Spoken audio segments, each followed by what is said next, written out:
नमस्कार, मंडल news bulletin में आपका स्वागत है। आइए पेश करते हैं आज के कुछ प्रमुख व मुख्य समाचार।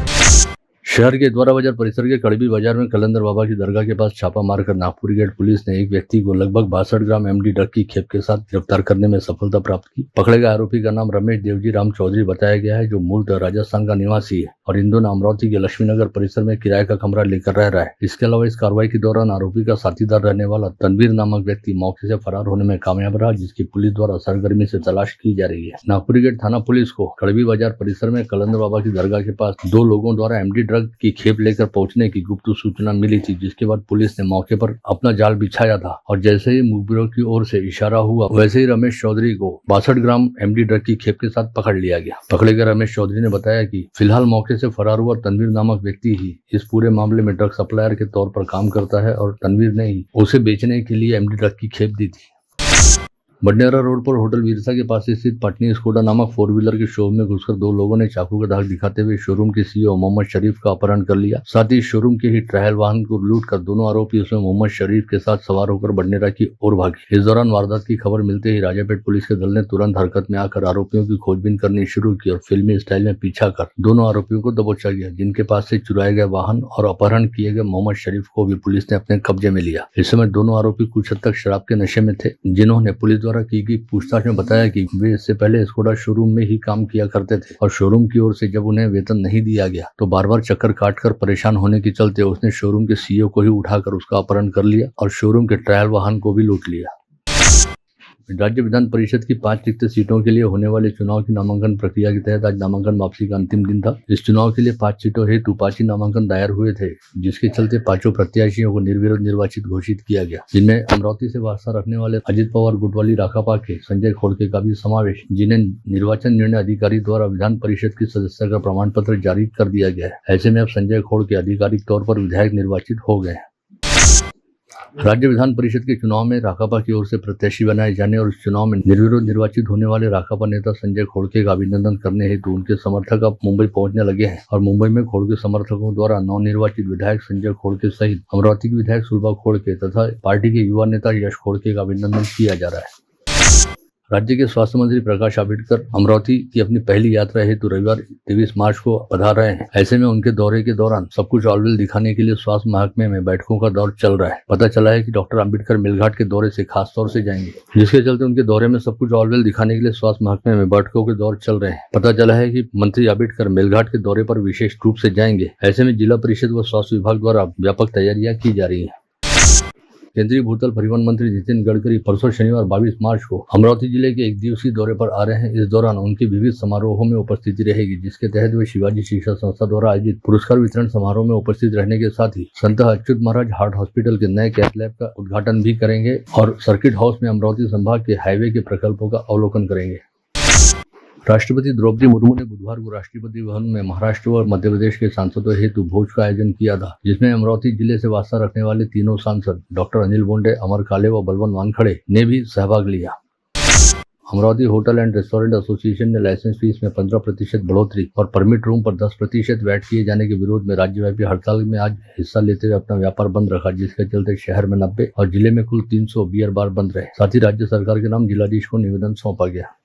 आज महाराष्ट्रातले सर्व जिल्हे आज अमरावती म्हणजे सगळे वाईन बार आज बंद ठेवण्यात आलेले आहे, कारण की आमची लायसन फी ही 15% वाढलेली आहे, तसेच 10% हा व्हॅट लावलेला आहे। आमची सरकारला विनंती आहे की आमच्यावर जो 10% जो व्हॅट लावलेला आहे तो फर्स्ट पॉईंटवर घ्यावा, जेणेकरून जे आपला टार्गेट आहे फंडचं तो फंड आपल्याला जास्त मिळेल, तरी आमचा लायसन फी कमी करून देण्यात यावे आणि व्हॅट आमच्यावरून काढून तो फर्स्ट पॉईंटवर घेण्यात यावा, ही विनंती। इस समय विदर्भ, छत्तीसगढ़ व उड़ीसा के ऊपर हवा की प्रतिचक्रीय स्थिति का निर्माण हुआ है, जिसके चलते अगले 2 दिन विदर्भ में भीषण गर्मी रहने का अनुमान है। साथ ही कई स्थानों पर तेज गड़गड़ाहट के साथ बारिश होने की संभावना भी जताई जा रही है। इसके अलावा अधिकतम तापमान लगातार ऊपर उठ रहा है, वहीं न्यूनतम तापमान में गिरावट देखी जा रही है, जिससे तापमान के दोनों स्तरों में काफी अधिक फर्क दिखाई दे रहा है। टाइगर फोर्स ऑफ इंडिया ने चांदोरी तहसील के बग्गी में जहांगीरपुर गट की E-क्लास गायरन जमीन पर समीर भेंडे द्वारा कब्जा किए जाने का आरोप लगाते हुए आज यहाँ पत्रवार्ता में बताया गया कि इस मामले में तहसीलदार की भी मिलीभगत है। नाही, थोडंसं काय अतिक्रमण केलं तर लगेच आपण पोलिसांचा फौज पाठवायची उद्ध्वस्त करण्याचं काम करतो। परंतु या धनदानगा माणूस असल्यामुळे एका कुठेतरी पाठीशी खंबीरपणे कोणीतरी मोठा व्यक्ती असल्यामुळं हे या प्रकारचं काम करत नाही, त्याच्यावर कुठलीच कारवाई होत नाही. म्हणून शासनाला विनंती आहे की याच्यावर कडक कारवाई करावी आणि तडकाफडकी या तहसीलदाराला निलंबित करण्यात यावे आणि तहसीलदारांनी सुद्धा चौकशी करण्यात यावी.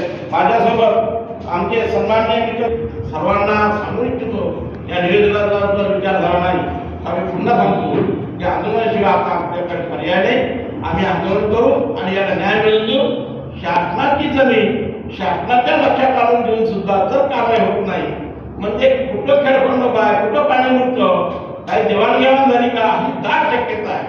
म्हणून शासनाला आता पत्रकार आम्हाला पत्रकाराला लोकशाहीचा चौथा स्तंभ आहे. प्रशासन जर जागरूक होत नसेल तर पत्रकार बांधव आपल्यासोबत असावे अशी आमची तुमच्यापासून आम्हाला अपेक्षा आहे. तुम्ही या प्रकरणाला शहानिशा करावी, आपण स्वतः त्याची दखल घ्यावी आणि या शासनाला जागो आणावं, या तहसीलदाराला कारवाई करावी एवढीच विनंती.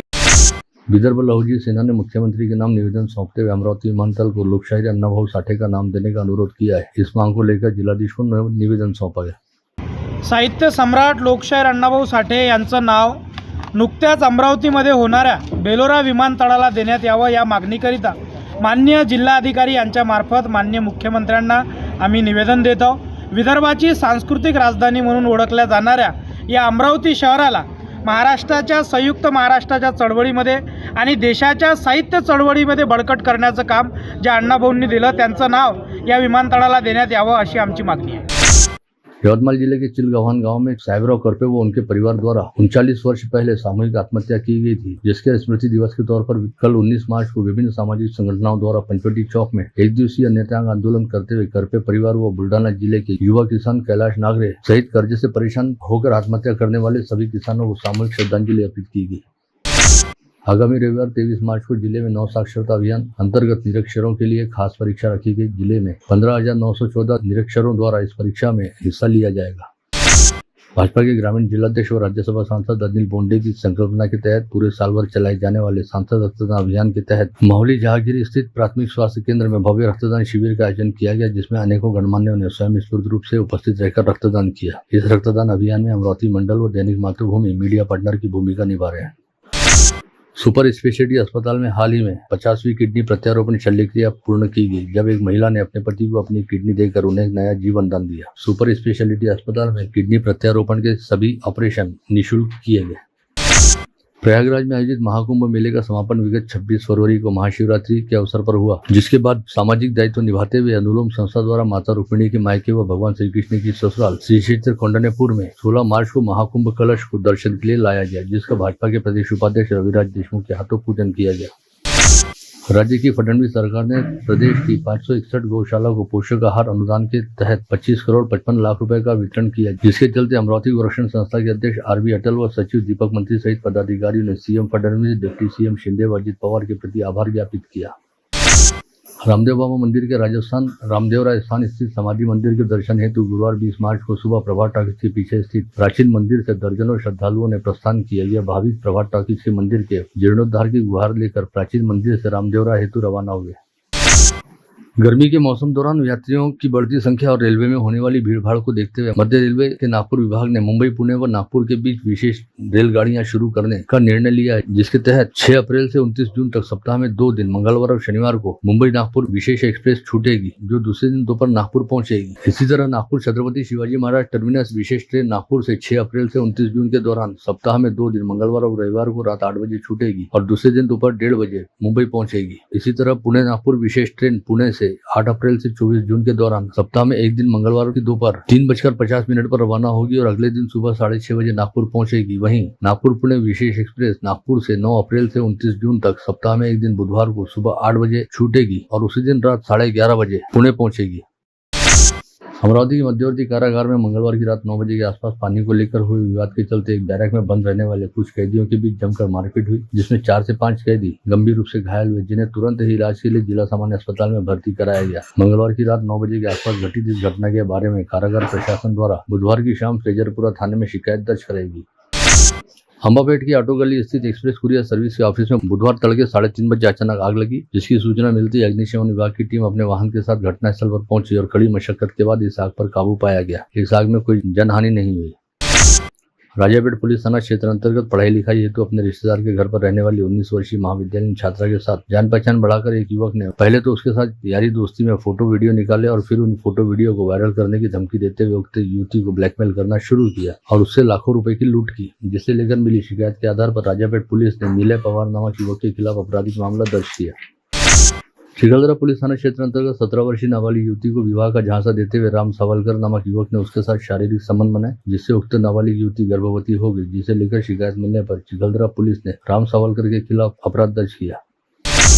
चिखलदरा पुलिस थाना क्षेत्र अंतर्गत एक 25 वर्षीय युवती के साथ जोर जबरदस्ती करने का प्रयास करते हुए उसका विनय भंग किया गया। उक्त युवती सोमवार की शाम गांव के मंदिर में आई बारात को देखकर अपने घर की ओर वापस लौट रही थी, तभी विशाल मावस्कर ने उसका पीछा करते हुए उसे जबरन उठाया और अपने साथ जंगल की ओर ले गया, लेकिन युवती द्वारा किए गए विरोध के चलते उक्त युवक अपने प्रयास में असफल रहा।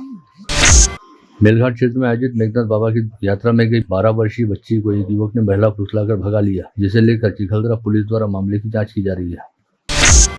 धारनी पुलिस थाना क्षेत्र अंतर्गत यात्रा से अपने गांव की ओर लौट रही महिला को अकेली पाकर गांव में ही रहने वाले युवक ने बीच रास्ते में उसके साथ जोर जबरदस्ती की और मौके से फरार हो गया। वरुण कृषि उत्पन्न बाजार समिति की टीम ने छापामारी कर शहर के व्यापारी के खिलाफ कार्रवाई की। एपीएमसी की टीम ने इस कार्रवाई में 30 क्विंटल गेहूं जब्त किया। इस कार्रवाई से क्षेत्र के व्यापारियों में खलबली व्याप्त है। फ्रेजरपुरा पुलिस थाना क्षेत्र अंतर्गत आंगनवाड़ी सहायिका का पर्स किसी अज्ञात ने चुरा लिया था। इस मामले की शिकायत मिलते ही फ्रेजरपुरा पुलिस के दल ने घटनास्थल पर आसपास के फुटेज की जांच करते हुए राहुल नगर में रहने वाली 25 वर्षीय युवती को अपनी हिरासत में लिया, जिसके पास से फिरियादी महिला का पर्स और एटीएम से निकाले गए 20,000 पर नकद जब्त किए गए।